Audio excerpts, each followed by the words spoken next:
मैं आप लोगों को सामने आज नाग पंचमी की कथा सुनाने जा रही हूँ। आप लोग प्लीज़ ज़रूर सुनिए। आज मेरा व्रत है नाग बाबा के लिए। मैं बचपन से ही उनकी पूजा करती थी, लेकिन अफ़सोस एक दिन मेरा घर में नाग देवता खुद आए और हमें अपनी जान इतना प्यारी होती है कि हम दूसरों के बारे में नहीं सोचते। इस कारण मैंने उनको मरवा दिया। उसके कारण मुझे काफ़ी दुख भोगना पड़ा, जिसको मैं आप लोगों को सब कह ही नहीं सकती हूँ कि कितने कष्ट मुझे हुए। इस हर हर महादेव। नाग पंचमी की जय। सावन मास की नाग पंचमी पर नाग देवता की पूजा और व्रत श्रद्धा से किया जाता है। सनातन परंपरा में नागों को भगवान शिव से जुड़ा और पूजनीय माना गया है। यह दिन प्रकृति, जीव जंतुओं और नाग देवता के प्रति सम्मान, भय से मुक्ति और परिवार की सुख शांति की प्रार्थना का प्रतीक है। तो आइए इसी भाव के साथ आज की पावन नाग पंचमी व्रत कथा को शुरू करते हैं। सावन का पवित्र महीना चल रहा था। चारों ओर हरियाली छाई हुई थी। काले काले बादल आसमान में उमड़ते थे। ठंडी हवा चलती थी और रिमझिम बारिश की बूंदें धरती को भिगो रही थीं। गांव के मंदिरों में सुबह से ही घंटियां बजती थीं। हर तरफ भगवान शिव का नाम सुनाई देता था। हर हर महादेव। उसी गांव में एक पुराना और संस्कारी परिवार रहता था। परिवार के मुखिया थे गोविंद दास। उनकी पत्नी थी सावित्री। 2 बेटे थे, बड़ा बेटा मोहन और छोटा बेटा रघुवीर। रघुवीर की पत्नी थी गौरी, जो घर की छोटी बहू थी। गौरी बहुत सरल स्वभाव की लड़की थी। उसके मन में भगवान के लिए बहुत श्रद्धा थी। सावन आते ही वह रोज सुबह जल्दी उठती, स्नान करती और तुलसी माता को जल चढ़ाने के बाद भगवान शिव के सामने दीपक जलाती। एक सुबह उसने अपनी सास से कहा, माँ जी, नाग पंचमी आने वाली है। इस बार मैं पूरे विधि विधान से नाग देवता की पूजा करना चाहती हूँ। सावित्री मुस्कुराई। बेटी, श्रद्धा से किया गया व्रत भगवान जरूर स्वीकार करते हैं। नाग देवता को हमारे धर्म में पूजनीय माना गया है। कहते हैं वे भगवान शिव के प्रिय हैं।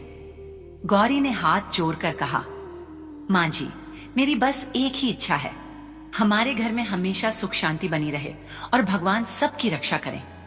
सावित्री ने उसके सिर पर हाथ रखा। ऐसा ही होगा बेटी। लेकिन किसी को क्या पता था कि नियति ने उनके घर के लिए कुछ और ही लिख रखा है।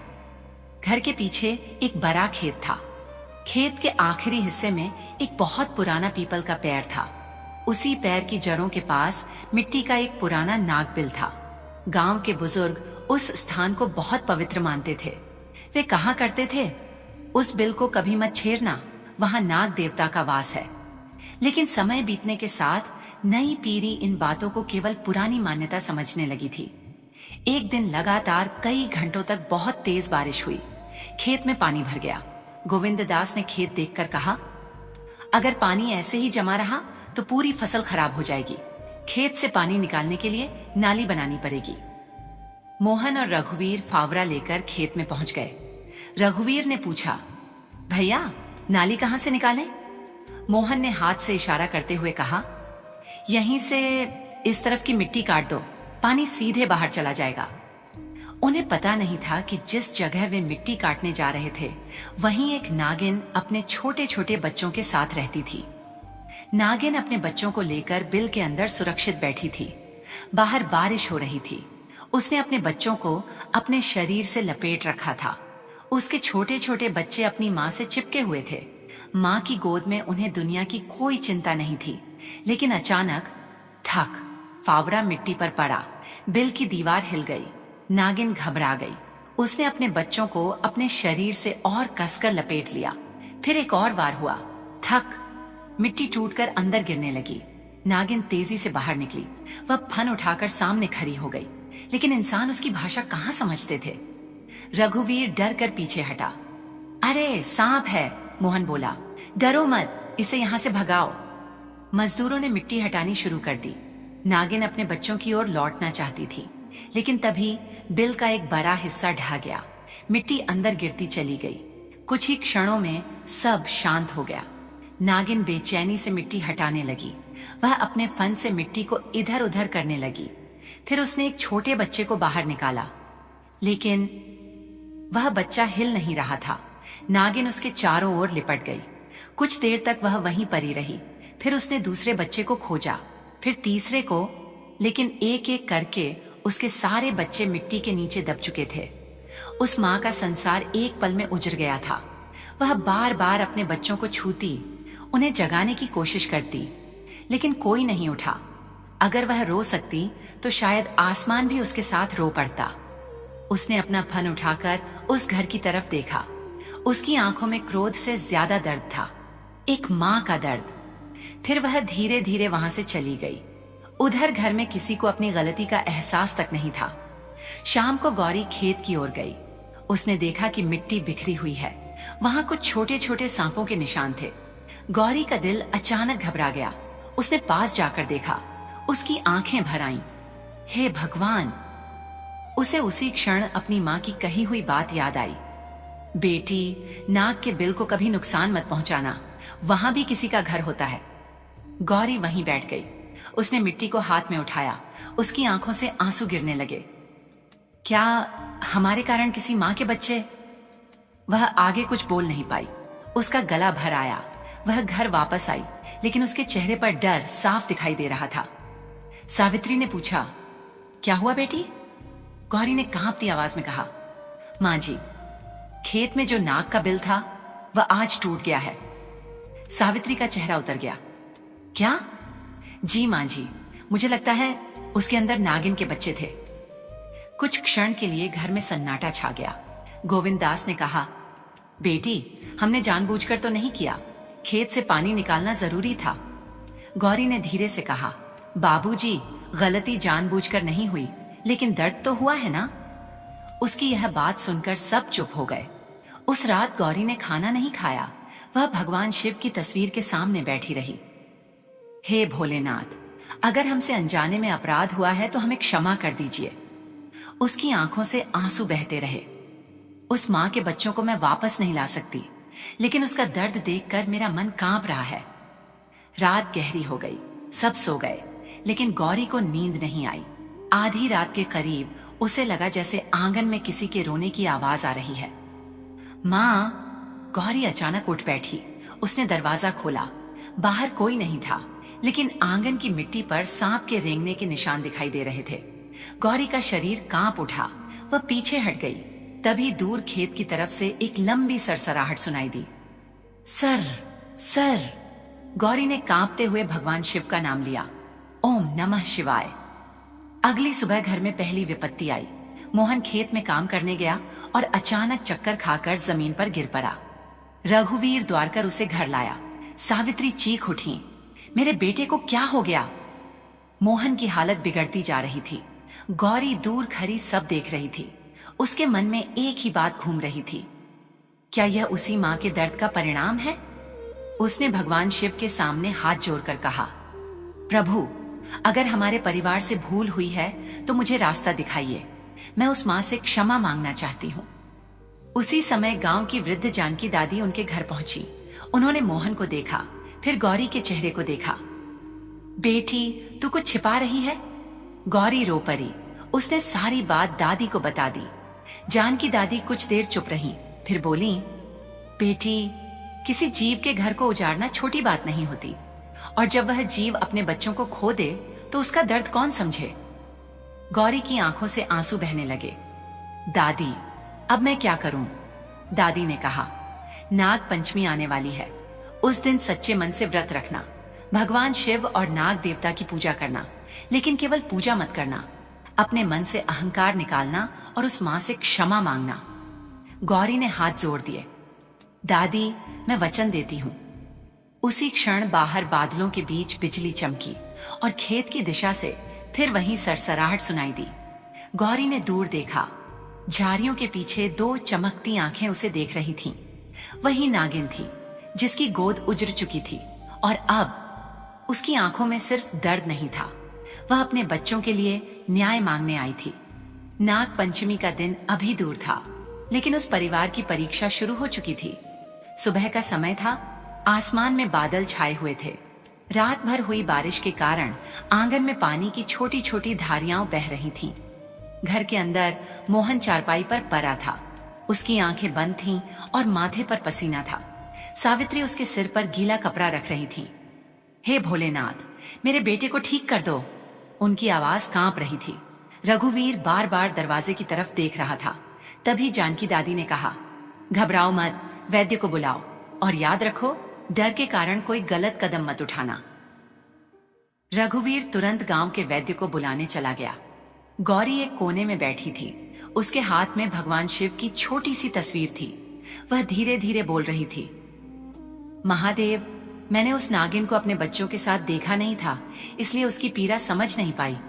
लेकिन अब जब मैंने उस जगह को देखा है, तब से मेरा मन मुझे धिक्कार रहा है। उसकी आंखों से आंसू गिरने लगे। मैं उस माँ के बच्चों को वापस नहीं ला सकती। फिर मैं उसके सामने क्या मुंह लेकर जाऊं? जानकी दादी उसके पास बैठ गई। उन्होंने कहा, बेटी, पश्चाताप वही करता है जिसके भीतर दया जीवित होती है।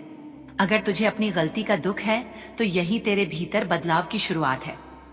गौरी ने पूछा, लेकिन दादी, क्या नाग माता मुझे क्षमा करेगी? दादी ने धीरे से कहा, क्षमा मांगना हमारे हाथ में है। सामने वाला कब और कैसे क्षमा करे, यह उसके मन पर निर्भर है। लेकिन सच्चे पश्चाताप से भगवान का हृदय जरूर पिघलता है। उसी समय वैद्य आ गया। उसने मोहन की नाड़ी देखी। कुछ देर बाद बोला, शरीर में बहुत कमजोरी है, अभी इसे आराम चाहिए, मैं औषधि देता हूं। सावित्री ने पूछा, वैद्य जी, कोई बड़ा खतरा तो नहीं? वैद्य ने कहा, अभी कुछ निश्चित कहना कठिन है, ध्यान रखिए और इसे अकेला मत छोड़िए। गौरी का दिल और बैठ गया। वह भगवान शिव के सामने जाकर बैठ गई। प्रभु, यदि मेरे परिवार से अपराध हुआ है तो मुझे उसे सुधारने की शक्ति देना। दोपहर के समय वह चुपचाप खेत की ओर चली गई। वहीं पीपल का पैर, वहीं टूटा हुआ नागबिल और आसपास बिखरी हुई मिट्टी। गौरी ने उस स्थान को देखा तो उसकी आंखें भर आईं। वह धीरे धीरे घुटनों के बल बैठ गई। उसने मिट्टी को हाथ लगाया। मुझे क्षमा कर देना। उसकी आवाज बहुत धीमी थी। मैं तुम्हारे बच्चों को नहीं बचा पाई, मैं वहां थी भी नहीं, लेकिन मैं इस परिवार का हिस्सा हूं, इसलिए तुम्हारे सामने सिर झुकाती हूं। तभी पीछे झाड़ियों में आवाज हुई, सर, सर। गौरी ने सिर उठाया। नागिन सामने थी। वह बिल्कुल स्थिर खड़ी थी। गौरी का शरीर डर से कांपने लगा, लेकिन उसने भागने के बजाय दोनों हाथ जोड़ दिए। नाग माता, मैं आपसे डरती हूं, लेकिन आज मैं भागूंगी नहीं। नागिन ने अपना फन थोड़ा उठाया। गौरी की आंखों से आंसू बहने लगे। आपने अपने बच्चे खोए हैं, मैं आपकी पीड़ा का अंदाजा भी नहीं लगा सकती, लेकिन मैं मां के दर्द को समझती हूं। कुछ पल दोनों एक दूसरे को देखते रहे। गौरी ने कहा, अगर मेरे सामने मेरे बच्चे को कोई मुझसे छीन ले तो शायद मैं भी जीते जी मर जाऊंगी। नागिन की आंखें चमक उठीं। गौरी का गला भर आया। आपके बच्चे मिट्टी में दब गए और हम घर में बैठे रहे। हमें पता तक नहीं था कि आपके साथ क्या हुआ। वह सिर झुकाकर रोने लगी। मुझे क्षमा कर दो। नागिन धीरे धीरे आगे बढ़ी। गौरी ने आंखें बंद कर लीं, लेकिन नागिन ने उसे कोई नुकसान नहीं पहुंचाया। वह टूटी हुई मिट्टी के पास गई और अपने फन से उस स्थान को छूने लगी। फिर उसने चारों ओर देखा, जैसे अपने बच्चों को खोज रही हो। गौरी का हृदय फटने लगा। मां अपने बच्चों को आज भी ढूंढ रही है। उसके मुंह से बस इतना ही निकला। कुछ देर बाद नागिन ने सिर उठाया और गौरी की ओर देखा। फिर वह धीरे धीरे झाड़ियों में चली गई।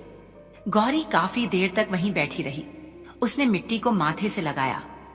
मैं तुम्हें भूलूंगी नहीं। जब वह घर लौटी तो उसकी आंखें लाल थीं। सावित्री ने पूछा, बेटी, तू रो क्यों रही है? गौरी ने सारी बात बता दी। सावित्री भी रो पड़ी। हे भगवान, हमने कितना बड़ा अनर्थ कर दिया। गोविंद दास भी वहां आ गए। गौरी ने उनसे कहा, बाबूजी, हमें उस स्थान की रक्षा करनी होगी। गोविंद दास ने सिर झुका लिया। हाँ बेटी, अब वहां कोई मिट्टी नहीं खोदेगा। रघुवीर ने भी कहा, मैं आज ही उसके चारों ओर बांस की घेराबंदी करवा दूंगा। लेकिन उसी रात घर में एक और संकट आ गया। अचानक गाय बुरी तरह रंभाने लगी। अंबा, अंबा। सावित्री दौड़कर बाहर गई। गाय बार बार पीछे हट रही थी। उसके सामने आंगन के कोने में एक सांप का छोटा सा बच्चा पड़ा था। रघुवीर डंडा लेकर आगे बढ़ा। इसे हटाना पड़ेगा। गौरी ने तुरंत उसका हाथ पकड़ लिया। नहीं, रघुवीर चौंका। क्यों? गौरी ने कहा, इसे मत मारो, इसे रास्ता दे दो। लेकिन यह घर में है तो इसे बिना नुकसान पहुंचाए बाहर जाने दो। जानकी दादी ने भी कहा, गौरी ठीक कह रही है, डर के कारण हिंसा करना धर्म नहीं है। रघुवीर पीछे हट गया। कुछ देर बाद वह छोटा सांप धीरे धीरे दीवार के पास से निकलकर बाहर चला गया। गौरी उसे देखती रही। उसके मन में एक अजीब सी भावना जागी, कहीं यह उसी नागिन का बच्चा तो नहीं। लेकिन वह तुरंत समझ गई कि वह केवल अनुमान लगा रही है। उसने भगवान शिव का स्मरण किया। प्रभु, मुझे भ्रम नहीं चाहिए, मुझे केवल सही मार्ग चाहिए। अगले दिन जानकी दादी ने गौरी को बुलाया। बेटी, नाग पंचमी आने वाली है। अगर तू सच में प्रायश्चित करना चाहती है तो उस दिन व्रत रख।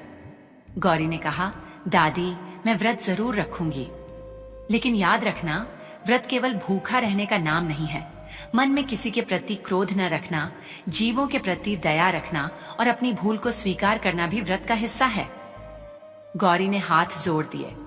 मैं पूरे मन से करूंगी। उस रात उसने एक संकल्प लिया। नाग पंचमी के दिन मैं भगवान शिव और नाग देवता की पूजा करूंगी।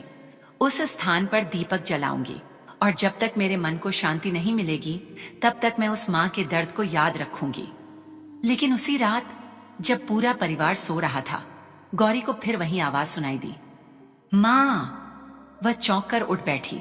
इस बार आवाज घर के अंदर से नहीं बल्कि खेत की ओर से आ रही थी। गौरी ने खिड़की से बाहर देखा। चांद बादलों के पीछे छिपा था। दूर नागबिल के पास एक परछाई दिखाई दे रही थी। नागिन वहां बैठी थी और उसके सामने मिट्टी के ऊपर एक छोटा सा फूल पड़ा था। गौरी समझ नहीं पाई कि वह फूल वहां कैसे आया। वह धीरे से बाहर निकली, लेकिन जैसे ही वह खेत की ओर बढ़ी, नागिन ने अपना फन उठा लिया। गौरी वहीं रुक गई। उसने हाथ जोड़ दिए। नाग माता, मैं तुम्हारे पास लड़ने नहीं, क्षमा मांगने आई हूं। नागिन कुछ क्षण तक उसे देखती रही। फिर उसने अपना सिर उस मिट्टी की ओर झुका दिया जहां उसके बच्चे दबे थे। गौरी की आंखों से आंसू बहने लगे। उसे पहली बार समझ आया, जिसे मनुष्य केवल मिट्टी समझता है, किसी मां के लिए वही जगह उसके बच्चे की आखिरी याद हो सकती है। गौरी ने वहीं प्रण लिया, मैं तुम्हारे बच्चों को वापस नहीं ला सकती, लेकिन तुम्हारे घर को अब कोई नहीं उजाड़ेगा, ये मेरा वचन है। नागिन धीरे धीरे पीछे हट गई, लेकिन जाते जाते उसने एक बार फिर गौरी की ओर देखा और उस नजर में क्रोध से अधिक दर्द था। नाग पंचमी का पवित्र दिन अब बहुत निकट था, लेकिन उससे पहले नियति परिवार की ऐसी परीक्षा लेने वाली थी जिसमें गौरी को अपने व्रत से भी बड़ा त्याग करना। प्रता सावन की बारिश लगातार हो रही थी, कभी तेज, कभी धीमी और कभी अचानक बादलों की गरज से पूरा गांव कांप उठता। उस सुबह गौरी ने भगवान शिव के सामने दीपक जलाया। उसने हाथ जोड़कर कहा, हे भोलेनाथ, अब मेरे मन में केवल एक ही इच्छा है, जिस मां की गोद उजड़ गई उसके हृदय को शांति मिले। सावित्री पीछे खड़ी उसकी बात सुन रही थी। उन्होंने कहा, बेटी, तेरे मन में अब बहुत बोझ है। गौरी ने आंखें पोंछते हुए कहा, मां जी, मैं उस दिन के बारे में सोचती हूं तो मेरा दिल कांप जाता है। हमने अपनी सुविधा के लिए मिट्टी हटाई थी, लेकिन वहां किसी का घर था, किसी मां का संसार था। सावित्री ने उसके सिर पर हाथ रखा। बेटी, जो हो गया उसे बदला नहीं जा सकता। अब अपने कर्मों से उस भूल को सुधार। गौरी ने सिर हिलाया। हाँ मां जी। उसी दिन उसने नाग पंचमी के व्रत का संकल्प लिया। मैं नाग पंचमी के दिन व्रत रखूंगी, भगवान शिव और नाग देवता का स्मरण करूंगी, उस स्थान पर दीपक जलाऊंगी और किसी जीव को बिना कारण कष्ट नहीं दूंगी। जानकी दादी ने उसे समझाया, बेटी, पूजा श्रद्धा से करना, किसी जीव को पकड़ना या परेशान करना पूजा नहीं है। नाग देवता का स्मरण करो, उनके निवास की रक्षा करो और अपने मन में दया रखो। गौरी बोली, दादी, मैं यही करूंगी। लेकिन उसी शाम अचानक मोहन की हालत फिर बिगड़ गई। वह खेत से लौटते समय रास्ते में ही बैठ गया। रघुवीर ने उसे संभाला। भैया, क्या हुआ? मोहन ने पेट पकड़ते हुए कहा, मुझे बहुत कमजोरी लग रही है, आंखों के सामने अंधेरा छा रहा है। रघुवीर उसे घर लेकर आया। सावित्री घबरा गई। फिर से वही हालत। वैद्य को बुलाया गया। वैद्य ने औषधि दी और कहा, इसे कुछ दिन पूरी तरह आराम चाहिए, शरीर को ताकत की जरूरत है। गौरी चुप खड़ी थी। उसके मन में फिर वही सवाल उठने लगा, क्या हमारे अपराध का असर अभी खत्म नहीं हुआ? रात में वह अकेली भगवान शिव के सामने बैठी। महादेव, मुझे समझ नहीं आ रहा कि मुझे क्या करना चाहिए। अगर यह हमारे कर्मों की परीक्षा है तो मुझे रास्ता दिखाइए। उसकी आंखें बंद थीं। तभी बाहर तेज हवा चली। दीपक की लौ कांपने लगी और उसी क्षण गौरी के मन में एक बात आई, जिस माँ का घर हमने उजाड़ा है उसके रहने की जगह को सुरक्षित करो। गौरी तुरंत उठी। वह बाहर गई और रघुवीर से बोली, कल खेत के चारों तरफ बांस की मजबूत घेराबंदी करवा देना, वहां कोई खेती या खुदाई नहीं होगी। रघुवीर ने कहा, ठीक है। अगली सुबह परिवार ने मिलकर वह काम शुरू किया। गोविंद दास बोले, आज से यह स्थान किसी के काम में नहीं आएगा। मोहन भी कमजोरी के बावजूद वहां पहुंचा। उसने हाथ जोड़कर कहा, जिस गलती में मैं भी शामिल था उसे सुधारने में मेरा भी हिस्सा होना चाहिए। गौरी की आंखें भर आईं। भैया, आप आराम कीजिए। मोहन मुस्कुराया। नहीं बहन, कुछ दर्द हमें यह सिखाने के लिए आता है कि हमने दूसरों को कितना दर्द दिया है। ये बात सुनकर सबकी आंखें नम हो गईं। लेकिन उसी समय झाड़ियों से एक हल्की सरसराहट सुनाई दी। सबने उधर देखा। नागिन अपने एक छोटे बच्चे के साथ खड़ी थी। वह कुछ क्षण तक परिवार को देखती रही। गोविंद दास ने हाथ जोड़ लिए। नाग माता, अब यह स्थान आपका है, हम इसे नहीं छेड़ेंगे। नागिन धीरे धीरे पीछे हट गई। गौरी की आंखों में आंसू थे। उसने मन ही मन कहा, तुम्हारा एक बच्चा तो बचा है, भगवान उसे सुरक्षित रखें। कुछ दिन बीत गए। नाग पंचमी का दिन नजदीक आने लगा। गांव में तैयारियां शुरू हो गईं। मंदिर सजाए जाने लगे। महिलाएं व्रत की बातें करने लगीं। लेकिन गौरी के लिए यह दिन उत्सव से अधिक प्रायश्चित का दिन था। नाग पंचमी से एक दिन पहले उसने अपनी सास से कहा, मां जी, कल मैं पूरा दिन भगवान का स्मरण करूंगी। सावित्री बोली, बेटी, अपनी शक्ति का भी ध्यान रखना। गौरी मुस्कुराई, मां जी, मेरे मन में इतनी पीड़ा है कि मुझे भूख का एहसास भी नहीं होगा। उस रात वह देर तक जागती रही। उसे बार बार वही दृश्य दिखाई देता। मिट्टी में दबे छोटे छोटे बच्चे, उनके पास बैठी नागिन और उसकी आंखों में असहाय दर्द। गौरी रोते हुए बोली, नाग माता, मैं तुम्हारे बच्चों को वापस नहीं ला सकती। काश उस दिन मुझे पता होता कि वहां तुम्हारा घर है। काश मैंने अपने परिवार को रोक लिया होता। फिर उसने भगवान शिव की तस्वीर की ओर देखा। प्रभु, मुझे इतनी शक्ति देना कि मैं अपनी भूल से भागूं नहीं। अचानक बाहर से जोर की आवाज आई, धराम। गौरी घबराकर बाहर निकली। आंगन में रखा अनाज का बर्रा मटका गिर गया था और उसके पास एक छोटा सांप तेजी से दीवार की ओर जा रहा था। रघुवीर डंडा लेकर आगे बढ़ा। इसे अभी मार देता हूं। गौरी ने उसका हाथ रोक लिया। नहीं, रघुवीर ने कहा, गौरी, अगर यह किसी को काट ले तो? गौरी ने शांत स्वर में कहा, इसे मारना जरूरी नहीं है, घर खाली कर देंगे, इसे निकल जाने देंगे। जानकी दादी ने कहा, बेटी ठीक कह रही है, सावधानी जरूरी है, लेकिन बिना कारण किसी जीव को मारना समाधान नहीं। सब लोग पीछे हट गए। कुछ ही देर में वह सांप दीवार के एक छेद से बाहर चला गया। गौरी ने राहत की सांस ली। उसने भगवान शिव को प्रणाम किया। आज मैंने डर पर दया को जीतते देखा। अगली सुबह नाग पंचमी आ गई। सूरज निकलने से पहले ही गौरी उठ गई।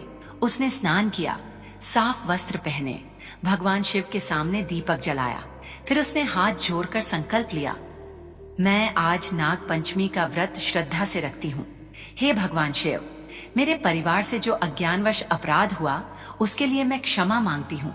हे नाग देवता, उस माँ की पीड़ा को समझने की बुद्धि मुझे देना। उसने अन्न ग्रहण नहीं किया और पूजा की तैयारी करने लगी। आंगन में उसने मिट्टी से नाग देवता की आकृति बनाई। हल्दी, रोली, फूल और दीपक रखे। फिर वह उस पुराने नागबिल के पास गई। वहां पहले से ही उसने साफ स्थान बना रखा था। उसने दीपक जलाया, फूल चढ़ाए और जमीन पर माथा टेक दिया। नाग माता, आज मैं तुम्हारे सामने खड़ी हूं। उसकी आवाज कांपने लगी। मैंने तुम्हारे बच्चों को नहीं मारा, लेकिन जिस परिवार से वह भूल हुई उसका हिस्सा होने के कारण मैं तुम्हारे सामने सिर झुकाती हूँ। आंसू उसके गालों पर बहने लगे। तुम मुझे चाहे क्षमा करो या नहीं, मैं तुम्हें दोष नहीं दूंगी, क्योंकि तुम्हारा दर्द तुम ही जानती हो। वह रोते हुए बोली, माँ, अगर तुम्हारी गोद मेरे कारण उजरी होती तो शायद मैं भी तुम्हें कभी क्षमा न कर पाती। इतना कहते ही पीछे से सरसराहट सुनाई दी। गौरी ने धीरे से सिर उठाया। नागिन सामने खड़ी थी, लेकिन इस बार वह अकेली नहीं थी, उसके साथ उसका छोटा बच्चा भी था। गौरी की आंखों से आंसू बहने लगे। नाग माता, तुम अपने बच्चे को लेकर आई हो? नागिन ने अपना फन उठाया। गौरी ने दोनों हाथ जोड़ दिए। डरो मत, मैं तुम्हें कोई नुकसान नहीं पहुंचाऊंगी। नागिन धीरे धीरे उस मिट्टी के स्थान के पास गई जहां उसके बच्चे मारे गए थे। वह कुछ क्षण वहां रुकी, फिर उसने अपने बच्चे को अपने शरीर से ढक लिया। गौरी यह दृश्य देखकर फूट फूट कर रो पड़ी। माँ, आज भी तुम अपने बच्चे को अपने शरीर से बचा रही हो। उसका कलेजा कांप उठा। उसी समय पीछे से मोहन की आवाज आई, गौरी। वह पलटी। मोहन लड़खड़ाते हुए उसकी ओर आ रहा था। अचानक उसका पैर फिसला और वह जमीन पर गिर पड़ा। सावित्री चीख उठी, मोहन! गौरी द्वार कर उसकी ओर बढ़ी, लेकिन तभी नागिन ने फन उठा लिया। पूरा परिवार वहीं रुक गया। एक तरफ मोहन जमीन पर पड़ा था और दूसरी तरफ नागिन अपने बच्चे को बचाए खड़ी थी। उस क्षण ऐसा लगा जैसे नियति ने पूरे परिवार को एक ही पल में दो माँओं के सामने खड़ा कर दिया हो। एक माँ अपने बेटे के लिए रो रही थी और दूसरी माँ अपने बच्चे को बचा रही थी। गौरी की आंखों से आंसू बह निकले। उसने हाथ जोड़कर कहा, हे महादेव, आज मुझे समझ आया कि माँ का दर्द क्या होता है। लेकिन अब क्या नाग माता मोहन को क्षमा करेगी? क्या गौरी की सच्ची प्रार्थना परिवार को इस संकट से बाहर निकाल पाएगी? और क्या नाग पंचमी का यह व्रत उस उजरी हुई माँ के हृदय में क्षमा जगा पाएगा? मोहन जमीन पर पड़ा था। सावित्री उसे उठाने के लिए दौड़ी। बेटा, आंखें खोल, मुझे देख। मोहन ने धीरे धीरे आंखें खोली। माँ, मैं ठीक हूं, बस चक्कर आ गया था। लेकिन सावित्री की आंखों में आंसू थे। तू मुझे डरा मत बेटा, मेरी तो जान ही निकल गई थी। गौरी कुछ दूरी पर खड़ी थी। उसकी नजर नागिन पर थी। नागिन भी अपने बच्चे को अपने शरीर से ढककर बैठी थी। गौरी की आंखों से आंसू बहने लगे। उसने मन ही मन कहा, हे भगवान, आज मुझे माँ का दर्द दोनों तरफ दिखाई दे रहा है। एक तरफ सावित्री का बेटा जमीन पर गिरा था और दूसरी तरफ नागिन अपने बच्चे को बचाने के लिए फन उठाए बैठी थी। गौरी धीरे धीरे नागिन के सामने बैठ गई। उसने दोनों हाथ जोड़ लिए। नाग माता, आज मैं तुमसे अपने परिवार के लिए कुछ मांगने नहीं आई हूं। वह रोते हुए बोली, मैं बस इतना कहना चाहती हूं कि आज मुझे तुम्हारा दर्द समझ में आ गया है। नागिन शांत रही। गौरी ने आगे कहा, जब मोहन गिरा तो मेरी सास का कलेजा कांप उठा, लेकिन तुम्हारे बच्चे जब मिट्टी के नीचे दबे होंगे तब तुम्हारा क्या हुआ होगा? तुमने किसे पुकारा होगा? किससे मदद मांगी होगी? उसकी आवाज टूट गई। तुम तो बोल भी नहीं सकती थीं। तुम्हारा दर्द सुनने वाला भी कोई नहीं था। गौरी ने जमीन पर माथा रख दिया। माँ, मुझे क्षमा कर दो। कुछ पल तक चारों ओर सन्नाटा रहा। बारिश की कुछ बूंदें पत्तों पर गिर रही थीं। टप टप टप। नागिन ने धीरे धीरे अपना फन नीचे किया। फिर उसने अपने बच्चे को देखा। उसका छोटा बच्चा अपनी माँ के शरीर से चिपका हुआ था। गौरी ने उस दृश्य को देखा तो उसका हृदय भर आया। तुम्हारा यह बच्चा सुरक्षित रहे, बस मैं यही चाहती हूं। तभी जानकी दादी ने कहा, गौरी, आज तुम्हारे व्रत की सबसे बड़ी परीक्षा यही है। गौरी ने उनकी ओर देखा। दादी बोली, व्रत केवल भूखे रहने का नाम नहीं। जब मनुष्य अपने सुख से ऊपर किसी दूसरे के दर्द को रखता है, तब उसका व्रत सच्चा होता है। गौरी ने आंखें बंद कर ली। मैं समझ गई दादी। उसने भगवान शिव का स्मरण किया। ओम नमः शिवाय।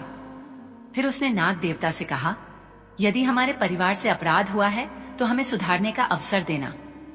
तभी अचानक मोहन ने गौरी को पुकारा, गौरी। वह उसके पास गई। मोहन ने कमजोर आवाज में कहा, मुझे भी उस नाग माता से क्षमा मांगनी है। गौरी ने उसे सहारा देकर बैठाया। मोहन ने नागिन की ओर देखकर हाथ जोड़ दिए। नाग माता, उस दिन मैं भी वहां था। मुझे केवल खेत का पानी दिखाई दे रहा था। मुझे यह नहीं दिखाई दिया कि मिट्टी के नीचे किसी माँ का घर है। उसकी आंखों से आंसू निकल आए।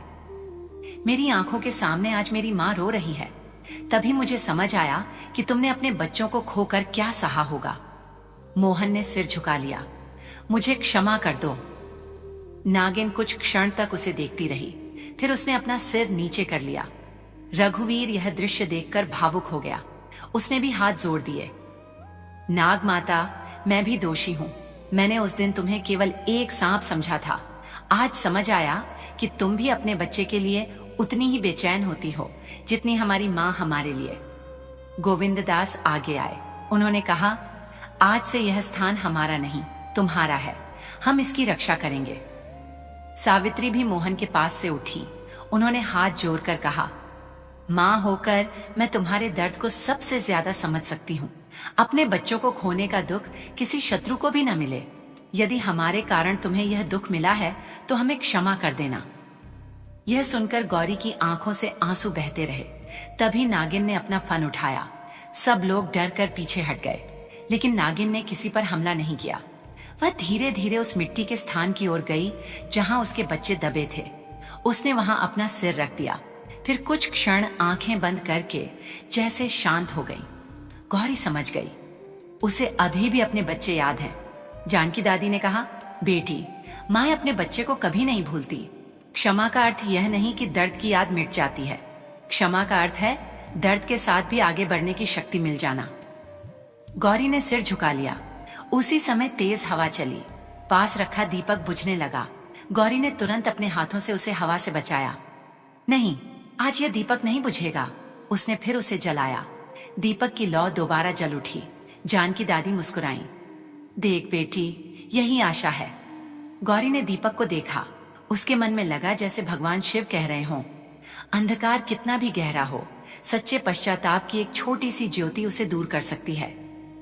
नागिन अपने बच्चे के साथ धीरे धीरे पीछे हटने लगी। गौरी ने हाथ जोड़कर कहा, नाग माता, मैं तुम्हें रोकूंगी नहीं, बस इतना चाहती हूं कि तुम सुरक्षित रहो। नागिन ने एक बार पीछे मुड़कर देखा, फिर वह अपने बच्चे के साथ झाड़ियों में चली गई। उसके जाने के बाद मोहन की हालत अचानक कुछ बेहतर लगने लगी। वह धीरे से बोला, गौरी, मुझे अब शरीर में पहले जैसी कमजोरी नहीं लग रही। सावित्री ने तुरंत भगवान शिव का नाम लिया, हर हर महादेव। लेकिन जानकी दादी ने कहा, यह केवल चमत्कार समझकर मत बैठो। वैद्य की औषधि भी लो, आराम भी करो और अपने कर्मों को भी सुधारो। सब ने दादी की बात मानी। उस दिन शाम तक मोहन की हालत काफी सुधर गई। गौरी ने अपना व्रत जारी रखा।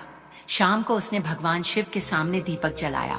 उसने कहा, प्रभु, आज मैंने जाना कि क्षमा मांगना आसान है, लेकिन अपनी गलती को हृदय से स्वीकार करना बहुत कठिन है। उसकी आंखों में आंसू थे। मैं उस माँ के बच्चों को वापस नहीं ला सकती, लेकिन मैं वचन देती हूँ कि अब किसी जीव का घर नहीं उजड़ने दूंगी। अगली सुबह परिवार ने उस स्थान के चारों ओर मजबूत बांस की घेराबंदी कर दी। वहां एक छोटा सा पत्थर रखकर उस पर नाग देवता का प्रतीक बनाया गया। गोविंददास ने गांव वालों को बुलाकर कहा, आज से कोई इस स्थान पर खुदाई नहीं करेगा, कोई पत्थर नहीं मारेगा, कोई नाग को नुकसान नहीं पहुंचाएगा। गांव के लोग भी सहमत हो गए, लेकिन उसी दिन गांव के एक गरीब किसान की खबर आई कि उसके घर में सांप घुस गया है। कुछ लोग उसे मारने के लिए द्वार पर आए। गौरी ने उन्हें रोक दिया। रुकिए, इसे मारिए मत। एक आदमी बोला, बहू, ये बहुत खतरनाक है। गौरी ने कहा, खतरा हो सकता है, इसलिए सावधानी रखिए, लेकिन बिना कारण इसे मारना जरूरी नहीं। किसी जानकार व्यक्ति की मदद से इसे सुरक्षित जगह छोड़ दीजिए। जानकी दादी ने भी कहा, यही धर्म है, सावधानी भी और करुणा भी। लोगों ने सांप को बिना नुकसान पहुंचाए वहां से निकाल दिया। उस दिन गौरी को लगा कि शायद उसकी छोटी सी भूल ने उसके जीवन में एक बड़ा सबक दिया है। रात को उसने भगवान शिव के सामने बैठकर कहा, भोलेनाथ, अब मैं केवल अपने परिवार की रक्षा नहीं मांगती, मैं चाहती हूँ कि मेरे मन में दया हमेशा जीवित रहे। उसी रात उसे एक सपना आया। उसने देखा वही नागिन अपने बच्चों के पास बैठी है, लेकिन इस बार उसके बच्चे मिट्टी में दबे नहीं हैं, वे उसके आसपास खेल रहे हैं। नागिन ने गौरी की ओर देखा। उसकी आंखों में अब क्रोध नहीं था, केवल शांति थी। गौरी सपने में रोते हुए बोली, माँ, क्या तुमने मुझे क्षमा कर दिया? नागिन ने कुछ नहीं कहा, बस अपना फन झुकाया और सपना टूट गया। गौरी की आंख खुली तो सुबह हो चुकी थी। उसने तुरंत भगवान शिव को प्रणाम किया। उसके मन में पहली बार लगा, शायद क्षमा की पहली किरण आ चुकी है। लेकिन नियति का अंतिम फैसला अभी बाकी था, क्योंकि कुछ ही दिनों बाद गांव में ऐसी विपत्ति आने वाली थी जिसमें केवल गौरी का परिवार ही नहीं, पूरा गांव नाग माता के सामने खड़ा होने वाला था। और उस दिन यह तय होना था कि मनुष्य अपने डर को चुनेगा या धर्म और करुणा को। लेकिन नियति ने अभी अपनी आखिरी परीक्षा नहीं ली थी। नाग पंचमी के कुछ दिन बाद गांव में लगातार कई दिनों तक बहुत तेज बारिश हुई। नदी का पानी बढ़ने लगा, खेतों में पानी भर गया, कच्चे रास्ते कीचड़ में बदल गए। गांव के लोग अपने घरों को बचाने में लगे थे। गोविंद दास भी सुबह सुबह खेत देखने गए। वापस लौटे तो उनके चेहरे पर चिंता थी। रघुवीर ने पूछा, बाबूजी क्या हुआ?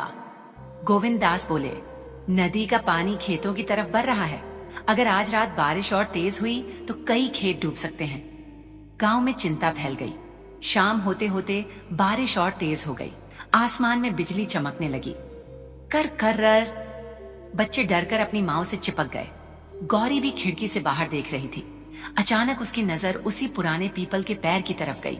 उसने देखा कि पानी धीरे धीरे नागबिल की ओर बढ़ रहा था। उसका हृदय कांप उठा। हे महादेव, नाग माता का घर। वह तुरंत बाहर जाने लगी। सावित्री ने पूछा, बेटी इतनी बारिश में कहाँ जा रही है? गौरी बोली, माँ जी, पानी नागबिल की तरफ जा रहा है। सावित्री कुछ क्षण चुप रही, फिर बोली, बेटी अकेली मत जाना। गोविंददास, रघुवीर और मोहन भी उसके साथ चल पड़े। जब वे वहां पहुंचे तो दृश्य देखकर सबके होश उड़ गए। नागबिल के चारों तरफ पानी जमा हो चुका था। नागिन अपने छोटे बच्चे को लेकर एक ऊंचे पत्थर पर बैठी थी। बच्चा बारिश से कांप रहा था। नागिन ने अपने शरीर से उसे ढक रखा था। गौरी की आंखों से आंसू निकल आए। माँ, फिर से तुम्हारे बच्चे पर संकट आ गया। वह कुछ दूर बैठ गई। डरो मत, हम तुम्हें नुकसान नहीं पहुंचाएंगे। गोविंद दास ने चारों ओर देखा। अगर पानी इसी तरह बढ़ता रहा तो बिल पूरी तरह डूब जाएगा। रघुवीर बोला, हमें पानी का रास्ता बदलना होगा। सब लोग काम में लग गए। मिट्टी के बोरे लाए गए, बांस लगाए गए, लेकिन बारिश इतनी तेज थी कि हर बार बनाया गया बांध टूट जाता।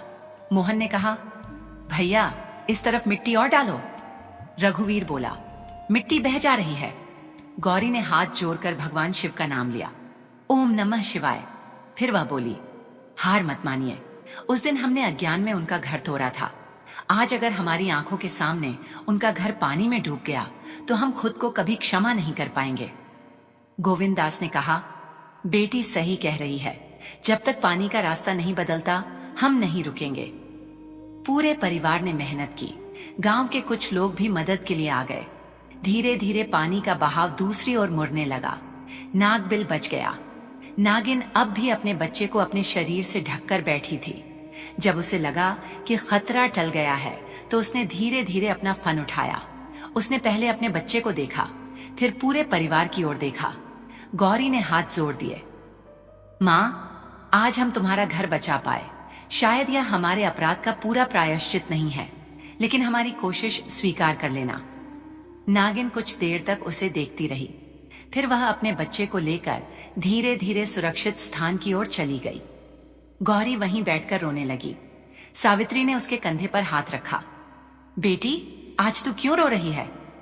गौरी ने कहा, माँ जी, उस दिन इस माँ ने अपने बच्चे खो दिए थे। आज जब उसका एक बच्चा मेरी आंखों के सामने कांप रहा था, तब मुझे लगा जैसे मेरे सामने वही दर्द फिर से खड़ा है। सावित्री भी रो पड़ी। बेटी, शायद भगवान ने हमें उस दिन की गलती सुधारने का अवसर दिया है। अगली सुबह बारिश थम गई। गांव में सूरज निकला। लोगों ने देखा कि नागबिल सुरक्षित था। गांव के बुजुर्गों ने कहा, आज से इस स्थान की रक्षा पूरे गांव की जिम्मेदारी होगी। एक बुजुर्ग बोले, हमने हमेशा नाग पंचमी पर पूजा की, लेकिन अब समझ आया कि पूजा केवल फूल चढ़ाना नहीं है, उनके रहने की जगह को सुरक्षित रखना भी धर्म है। गौरी चुपचाप यह सब सुनती रही। उसके मन में एक शांति उतर रही थी। लेकिन उसी दोपहर एक घटना हुई। गांव का एक छोटा बच्चा खेलते खेलते उसी पीपल के पैर के पास चला गया। अचानक वह चीख पड़ा, माँ माँ। लोग द्वार कर पहुंचे। बच्चे के सामने नागिन बैठी थी। नागिन ने फन उठा रखा था। बच्चा डर के मारे जमीन पर बैठ गया। एक आदमी ने पत्थर उठाया। इसे मार दो, गौरी ने जोर से कहा। नहीं। वह बच्चे के पास गई, लेकिन नागिन से सुरक्षित दूरी बनाए रखी। सब लोग पीछे हटिए, इसे रास्ता दीजिए। नागिन ने कुछ क्षण बच्चे की ओर देखा, फिर धीरे धीरे पीछे हट गई। बच्चा रोते हुए अपनी माँ से लिपट गया। गांव वालों ने राहत की सांस ली। जान की दादी बोली, देखा, उसने बच्चे को नुकसान नहीं पहुंचाया। वह केवल अपने बच्चे और अपने घर की रक्षा कर रही थी। गांव के लोगों के मन का डर थोड़ा कम हुआ। उसी शाम गांव में एक सभा हुई। गोविंददास ने कहा, हमसे एक बड़ी भूल हुई थी। हमने एक नागिन के घर को नुकसान पहुंचाया था, लेकिन उस भूल ने हमें बहुत बड़ा पाठ सिखाया है। उन्होंने हाथ जोड़कर कहा, अब से गांव में कोई भी नाग के बिल को नहीं तोड़ेगा। अगर सांप किसी घर में आ जाए तो उसे मारने के बजाय सुरक्षित तरीके से बाहर निकाला जाएगा। सबने सहमति में सिर हिलाया। गौरी की आंखों में आंसू आ गए। उसे लगा जैसे उसका पश्चाताप अब केवल उसके घर तक सीमित नहीं रहा। उसकी गलती ने पूरे गांव को दया का पाठ पढ़ा दिया था। रात को वह मंदिर गई। भगवान शिव की मूर्ति के सामने बैठकर उसने कहा, महादेव, मैंने कभी नहीं सोचा था कि एक अनजानी भूल मुझे इतना बदल देगी। पहले मैं पूजा को केवल पूजा समझती थी। अब समझ आया कि पूजा का अर्थ है दया, करुणा और किसी के जीवन का सम्मान। वह रोते हुए बोली, उस माँ ने अपने बच्चों को खोया, लेकिन उसने हमें भी कुछ दिया। उसने हमें यह सिखाया कि क्रोध से बड़ा क्षमा का मार्ग होता है। उसने दीपक जलाया। हे भोलेनाथ, अगर नाग माता ने हमें क्षमा कर दिया हो तो उसके बच्चे को हमेशा सुरक्षित रखना। तभी मंदिर के बाहर से सरसराहट की आवाज आई। गौरी ने धीरे से बाहर देखा। वही नागिन मंदिर की सीढ़ियों से थोड़ी दूर खड़ी थी। उसके साथ उसका बच्चा भी था। गौरी की आंखें भर आईं। वह वहीं बैठ गई। उसने हाथ जोड़कर कहा, माँ, तुम यहाँ? नागिन कुछ क्षण तक उसे देखती रही। गौरी ने धीरे से कहा, आज मैं तुमसे अपने लिए कुछ नहीं मांगूंगी, बस तुम्हें देखकर मन शांत हो गया। नागिन ने अपने बच्चे को अपने पास खींच लिया। फिर उसने अपना फन झुकाया। गौरी की आंखों से आंसू बह निकले। क्या तुमने मुझे क्षमा कर दिया? नागिन कुछ क्षण वहीं रही, फिर अपने बच्चे के साथ अंधेरे में चली गई। गौरी देर तक उसे देखती रही। उसके मन में पहली बार ऐसा लगा जैसे उसके अपराध का बोझ हल्का हो गया हो। लेकिन उसी क्षण जान की दादी उसके पास आकर बोली, बेटी, याद रखना, क्षमा मिल जाना कथा का अंत नहीं है। उसके बाद उस क्षमा के योग्य जीवन जीना ही असली परीक्षा है। गौरी ने सिर झुकाकर कहा, दादी, मैं जीवन भर इस बात को नहीं भूलूंगी। कुछ दिनों बाद मोहन पूरी तरह स्वस्थ हो गया। घर की गाय भी ठीक हो गई। खेत में फसल फिर हरी होने लगी। परिवार के जीवन में धीरे धीरे शांति लौट आई। और सबसे बड़ा परिवर्तन यह हुआ कि घर के छोटे बड़े सभी लोग अब हर जीव के प्रति दया रखने लगे। गौरी ने नागबिल के पास एक छोटा सा पत्थर रख दिया, जिस पर उसने सिंदूर और हल्दी से नाग देवता का प्रतीक बनाया। हर सुबह वह वहां दीपक जलाती। वह कहती, हे नाग देवता, हमारे भीतर दया बनाए रखना। सावित्री भी उसके साथ खड़ी होती। गोविंददास हाथ जोड़ते। मोहन और रघुवीर भी सिर झुकाते। पूरा परिवार एक साथ बोलता, हर हर महादेव। समय बीतता गया, लेकिन गौरी के हृदय में वह दिन कभी नहीं मिटा, क्योंकि उस दिन उसने केवल एक नागिन को नहीं देखा था, उसने एक माँ को देखा था। उसने समझा था कि दर्द का कोई धर्म नहीं होता, आंसू का कोई रूप नहीं होता, और माँ का हृदय किसी भी जीव का हो, अपनी संतान के लिए उतना ही कोमल होता है। लेकिन गौरी के जीवन की यह कथा अभी पूरी नहीं हुई थी, क्योंकि अगले सावन में फिर नाग पंचमी आने वाली थी, और उसी दिन गौरी को नाग माता के सामने आखिरी बार खड़ा होना था। वहां उसे अपने जीवन का सबसे बड़ा उत्तर मिलने वाला था। क्या सच्चा पश्चाताप सच में एक टूटे हुए रिश्ते को फिर से जोड़ सकता है? क्या नाग माता अपने बच्चों की मृत्यु का दर्द अपने हृदय में रखते हुए भी इस परिवार को पूरी तरह क्षमा कर पाएगी? और क्या भगवान शिव इस परिवार की परीक्षा का अंतिम परिणाम सुनाएंगे? समय बीतता गया। फिर एक बार सावन का पवित्र महीना आया। गांव में फिर हरियाली छा गई। मंदिरों में घंटियां बजने लगीं। हर तरफ भगवान शिव का नाम सुनाई देने लगा, हर हर महादेव। नाग पंचमी का दिन भी आ गया। सुबह गौरी बहुत जल्दी उठ गई। उसने स्नान किया, स्वच्छ वस्त्र पहने और भगवान शिव के सामने दीपक जलाया। उसने हाथ जोड़कर कहा, हे भोलेनाथ, पिछले वर्ष मैंने आपके सामने जो संकल्प लिया था उसे आज फिर दोहरा रही हूँ। मेरे मन में किसी जीव के प्रति कभी क्रूरता न आए, मेरे भीतर दया और करुणा बनी रहे। सावित्री उसके पास आकर खड़ी हो गई। उन्होंने कहा, बेटी, आज तू कुछ मांगना चाहती है? गौरी मुस्कुराई। मां जी, आज मुझे कुछ नहीं चाहिए। पिछले वर्ष मैंने बहुत कुछ खोने का डर देखा था। आज मैं केवल भगवान को धन्यवाद देना चाहती हूँ। सावित्री ने उसकी आंखों में देखा। तू सच में बदल गई है बेटी। गौरी ने कहा, मां जी, मुझे उस नाग माता ने बदल दिया। उसने नाग पंचमी का व्रत रखा। पूरे दिन भगवान शिव और नाग देवता का स्मरण करती रही। दोपहर में वह उस पुराने पीपल के पैर के पास गई। अब वहां एक सुंदर सा छोटा चबूतरा बना हुआ था। उसके चारों ओर फूल लगे थे, लेकिन नाग का बिल वैसे ही सुरक्षित था। गौरी ने वहां दीपक जलाया, फूल चढ़ाए, फिर दोनों हाथ जोड़कर जमीन पर बैठ गई। उसकी आंखों में आंसू थे। नाग माता, आज फिर तुम्हारे सामने आई हूं। वह कुछ क्षण चुप रही। मुझे नहीं पता कि तुमने मुझे पिछले वर्ष क्षमा किया या नहीं, लेकिन मैं तुम्हारे बच्चों को कभी नहीं भूल पाई। उसकी आवाज भर्रा गई। मैंने तुम्हारी गोद उजरते देखी थी और तब से मुझे समझ आया कि किसी माँ के आंसू कितने भारी होते हैं। वह रोने लगी। तुम्हारे बच्चे वापस नहीं आ सकते, तुम्हारा दर्द मैं मिटा नहीं सकती, लेकिन मैंने अपनी पूरी कोशिश की कि तुम्हारा बचा हुआ बच्चा सुरक्षित रहे। कुछ देर बाद झाड़ियों से आवाज आई, सर, सर। गौरी ने सिर उठाया। उसका हृदय तेजी से धड़कने लगा। वहीं नागिन सामने थी और उसके साथ उसका बच्चा भी था, लेकिन अब वह बच्चा पहले से बड़ा हो चुका था। गौरी की आंखों से खुशी के आंसू निकल आए। तुम्हारा बच्चा कितना बड़ा हो गया? नागिन धीरे धीरे आगे बढ़ी। गौरी वहीं बैठी रही। उसने हाथ जोड़ लिए। मां, मैं तुमसे आज फिर क्षमा मांगती हूं। नागिन उसके सामने आकर रुक गई। उसने गौरी को देखा, फिर अपने बच्चे को देखा, फिर उसी जगह की ओर देखा जहां कभी उसके दूसरे बच्चे मिट्टी में दब गए थे। गौरी की आंखें फिर भर आईं। मां, तुम्हारे बच्चे भले इस दुनिया में नहीं हैं, लेकिन मैं जानती हूं कि वे तुम्हारे हृदय में हमेशा जीवित रहेंगे। वह जमीन पर माथा रखकर रो पड़ी। अगर मेरे परिवार से कभी भी फिर किसी जीव को कष्ट पहुंचे तो हमें सद्बुद्धि देना, लेकिन अब तुम्हारे घर को कोई नहीं छेड़ेगा। ये मेरा जीवन भर का वचन है। नागिन कुछ क्षण तक बिल्कुल शांत रही, फिर उसने अपना फन धीरे धीरे झुकाया। गौरी ने यह दृश्य देखा तो उसके हाथ कांपने लगे। उसे लगा जैसे उसके सामने स्वयं भगवान शिव की करुणा खड़ी हो। उसने आंखें बंद कर लीं। ओम नमः शिवाय। उसी समय मंदिर से घंटी की आवाज आई।